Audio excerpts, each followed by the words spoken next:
T shirt ಅಲ್ಲಿ ಹೊರಗೋದಾಗ arms ಚೆನ್ನಾಗಿ ಕಾಣಬೇಕು ಅಂತಂದ್ರೆ ಆರ್ಮ್ಸ್ ಅಲ್ಲಿ ಮೇಜರ್ ಮಸಲ್ ಗ್ರೂಪ್ ಆಗಿರೋ ಟ್ರೈಸಿಪ್ಸ್ ನ ಹೇಗೆ ಟ್ರೈನ್ ಮಾಡೋದು. ಈ ಟ್ರೈನಿಂಗ್ ಸೀರೀಸ್ ಅಲ್ಲಿ ಇವತ್ತು ಹೇಗೆ ಟ್ರೈಸಿಪ್ಸ್ ಗೆ ಓವರ್ ಹೆಡ್ ಎಕ್ಸ್ಟೆನ್ಷನ್ಸ್ ನ 3 ಸ್ಟೆಪ್ ಅಲ್ಲಿ ಬೆಟರ್ ಮಾಡೋದು ಅಂತ ನೋಡೋಣ. ಮೊದಲನೇದು ಸೆಟಪ್. ಫುಲ್ಲಿ ನಿಮ್ಮ ಹಿಪ್ ಅಥವಾ ಹಿಪ್ ಗಿನ್ನ ಸ್ವಲ್ಪ ಕೆಳಗೆ ಬರೋ ಹಾಗೆ ಸೆಟ್ ಮಾಡಿ, ಹಾಗೆ ನಿಮ್ಮ ಬ್ಯಾಕ್ ನ ನ್ಯೂಟ್ರಲ್ ಆಗಿ ಇಟ್ಕೊಳ್ಳಿ. ಎರಡನೇದು ಎಕ್ಸಿಕ್ಯೂಟ್ ಮಾಡಬೇಕಾದ್ರೆ ಹೀಗೆ ಎಲ್ಬೋಸ್ ನ ರೆಸ್ಟ್ರಿಕ್ಟ್ ಮಾಡ್ಕೊಂಡು ರೋಪ್ ಎಡ್ಜಸ್ ನ ಟಚ್ ಮಾಡ್ಕೊಂಡು ಮಾಡ್ಬಿಡಿ. ಎಲ್ಬೋಸ್ ನ ಯಾವುದೇ ತರ ರೆಸ್ಟ್ರಿಕ್ಟ್ ಮಾಡದೆ ಅದರ ಕಂಫರ್ಟಬಲ್ ಪಾತ್ ಅಲ್ಲಿ ಮೂವ್ ಆಗೋಗ್ಬಿಡಿ. ಇನ್ನು ಮೂರನೇದು ರೇಂಜ್ ಆಫ್ ಮೋಷನ್.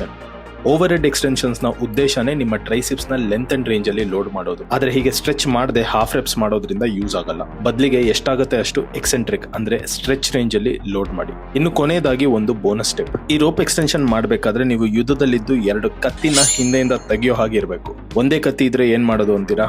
ಆಗ ಅದು ಸಿಂಗಲ್ ಆರ್ಮ್ ಎಕ್ಸ್ಟೆನ್ಷನ್ ಆಗುತ್ತೆ. ಆದ್ರೆ ಗನ್ ಯೂಸ್ ಮಾಡಿದ್ರೆ ಏನ್ ಮಾಡೋದು ಅನ್ಬೇಡಿ. ಈಗ ಹೀಗೆ ಬೇರೆ ಯಾವ ಎಕ್ಸಸೈಸ್ ಬೇಕು ಕಮೆಂಟ್ ಮಾಡಿ, ನಾನು ನೆಕ್ಸ್ಟ್ ಅದನ್ನ ಮಾಡ್ತೀನಿ.